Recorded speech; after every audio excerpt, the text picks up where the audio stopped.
Grammar Girl here. I'm Mignon Fogarty, and you can think of me as your friendly guide to the English language. We talk about writing, history, rules, and cool stuff. Today, in honor of Thanksgiving, I have a segment about the origin of giving thanks, and then an analysis of the word Thanksgiving itself. As we head into America's annual Thanksgiving holiday, a day set aside for being thankful, it seems reasonable to wonder how the idea of thanking and its requisite polite form of thank you evolved. It turns out the type of politeness and gratitude that plays such an important role in modern society didn't emerge until individualism and free will became prominent parts of our cultural psyche. Thanking, a verb that's been around since Old English, tells us that expressing gratitude has long been part of English society. What has changed more drastically over time, though, is who we thank and why. In texts from Old English that spanned the 5th to the 12th centuries, we find a noun form, thunk, and a verb form, thunkian, that both carried the meaning of giving thanks. In addition, the noun thunk could also mean thought, since the word came from a root in Proto-European, our ancestral language, that meant think or feel. Good feelings or thoughts towards someone were interpreted as gratitude, which is how the meaning of thanks seems to have evolved. However, in its earliest usage, thanking wasn't routine like it is today. In fact, because early English culture was based on the very strong Germanic values of kinship and obligation, people did as they were expected given their relative rank and position in the family and under their lord or king. In the days where blood feuds settled scores and disobedience resulted in exile or worse, no one expected anyone to be thanking them for taking out the trash. Instead, we find thunk and thunkian used much more often in reference to giving thanks to God rather than to other people. For example, many of the early uses of these words are found in Gospels or in other religious references from Old English. As the early Anglo-Saxons converted to Christianity in the 7th century, doing one's duty had become bound up with ideas of God's will. So God was viewed as the appropriate target of thanking for gifts that were bestowed or people that did you a good turn, like offering you protection or sharing the spoils of war. Viewing God as the appropriate recipient of thanks when things go well isn't so far afield from how we got to Thanksgiving celebrations in the New World.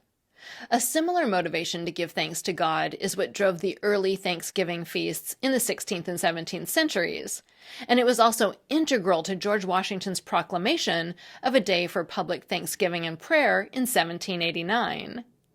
Today, this type of God-directed gratitude is echoed in verses like "Thanks be to God," which we often hear as part of modern religious services.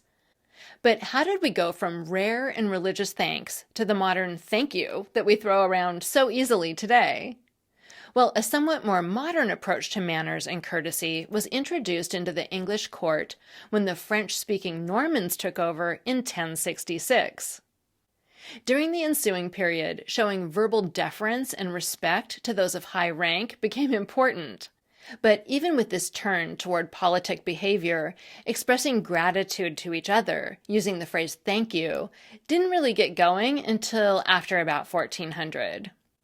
Both the shortened term thanks and thank you are first found in literature from the 14th century. And by the 16th century, we see that thanking directed at individuals becomes much more common. Shakespeare, for example, frequently used phrases such as "great thanks" and "I thank you." And in a study that examined differences in rates of thanking terms from 1560 to 1760, Shakespeare's era appears to have been the high point of such polite expression. This same study also found that in early modern English, thank you was used only to express genuine appreciation. In contrast, in modern English, it can also be used as a perfunctory way to close an interaction, such as saying thank you to a barista as they hand off your latte, or when accepting a compliment or proposal, as in, "Great job on the report. Yeah, thank you." It appears that only once thanking expressions became formulaic and ritualistic, which seems to have taken place around the 19th century, did we start using them as ways of ending interactions and signaling acceptance, rather than just expressing gratitude. But while thanking was very common in early modern English, saying something short and conventional in return, like "you're welcome," wasn't at all. In the research I just mentioned, only 5 gratitude responses were found over the entire period.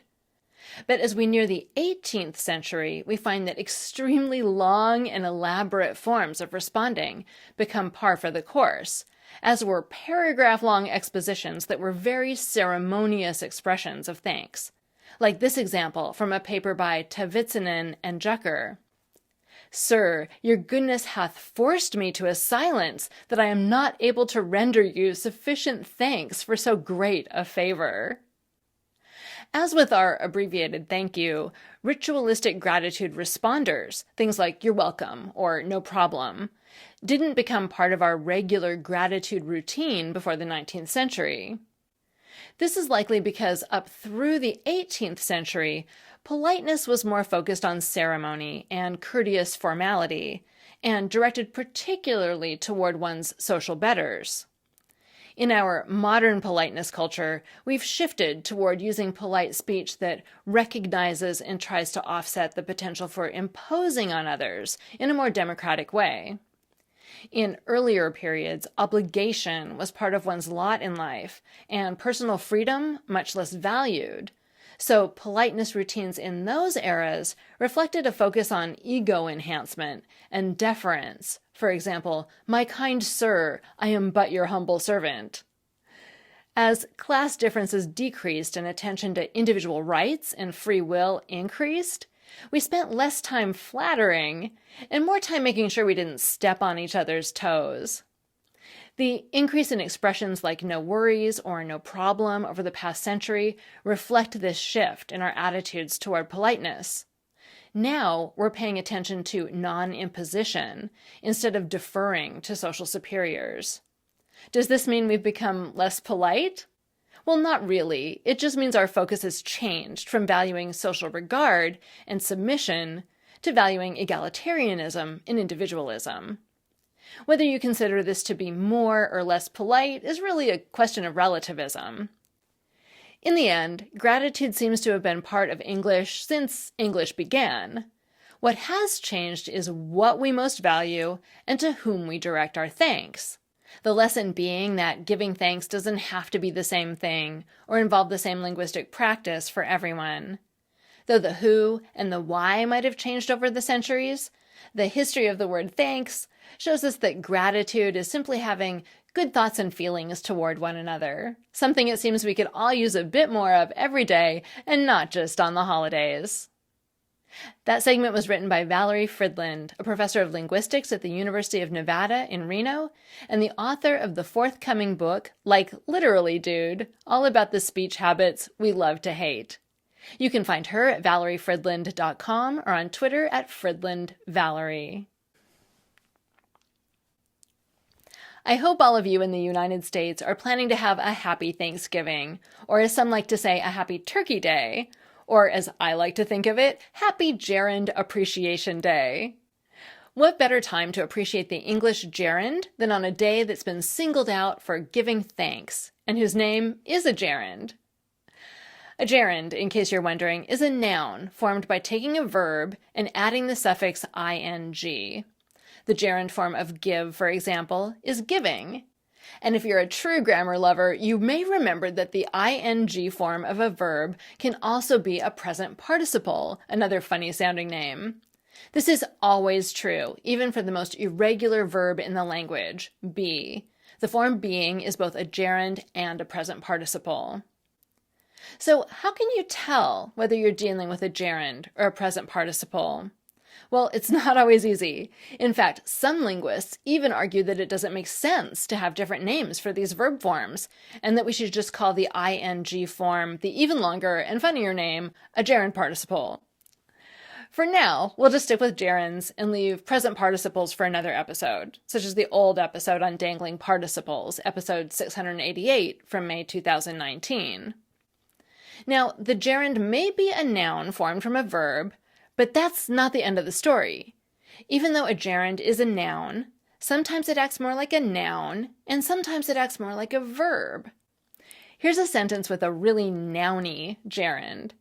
The skillful defusing of the bomb saved the day. The gerund is defusing, and it's part of the gerund phrase, the skillful defusing of the bomb. The gerund is acting particularly nouny in this sentence on 3 counts. First, the whole gerund phrase begins with the definite article the. Definite articles usually come before nouns. Second, defusing is modified by an adjective, skillful, instead of by an adverb, and adjectives usually modify nouns. Third, the object of defusing shows up in a prepositional phrase, of the bomb. Of is the preposition that heads the phrase, and prepositional phrases that start with of usually follow nouns. Now we'll rephrase the sentence to have a more verby gerund. Aardvark's quickly defusing the bomb saved the day. This time the gerund phrase begins with a possessive noun, Aardvark's. But that's actually not what makes it more verby than nouny. In our earlier example of a nouny gerund, instead of the defusing of the bomb, we could have also said Aardvark's defusing of the bomb. The real differences start to show up with the word that modifies defusing. It's an adverb, quickly, not an adjective. And adverbs usually modify verbs, not nouns. Finally, the object of the defusing, the bomb, comes right after the gerund, just like it would after an ordinary verb, not packaged inside a prepositional phrase like the one that started with of in our earlier example. These characteristics of nouny and verby gerunds don't mix for the most part. You can't say the skillful defusing the bomb or Aardvark's skillfully defusing of the bomb. I mean, you could, but it sounds really bad. This is the kind of thing that linguists mean when they call something ungrammatical. Not that it sounds slangy or improper, it's that it just doesn't work. Having nouny and verby gerunds allows some subtle shades of meaning to be conveyed. For example, Aardvark's skillful defusing of the bomb suggests that we're talking about something that actually happened. But Aardvark's skillfully defusing the bomb could be referring to something real or hypothetical. You can do even more with gerunds too. You can say, Aardvark is good at defusing bombs. Or you can put the direct object, bombs, in front of the gerund to make a compound noun. Aardvark is good at bomb defusing. Now, you might be wondering why we say bomb defusing instead of bombs defusing. Well, it's just a rule for compound nouns in English. The noun that modifies the other noun is usually singular. But one exception that comes to mind is Thanksgiving. We don't call it thank-giving. There goes English with its exceptions. And direct objects aren't the only thing you can use to make a compound gerund either. You can use objects of prepositions too. For example, you could talk about sitting on a fence or fence sitting, dancing in a square or square dancing, breathing through your mouth or mouth breathing. Now, here's what I think is the most interesting thing gerunds can do. These gerund-based compound nouns can create new verbs. Take a compound gerund like cherry picking. It's composed of 2 parts, cherry and picking. But you can also break it into 2 parts like this, cherry pick plus the suffix ing. And since ing is a suffix for verbs, cherry pick must be a verb, right?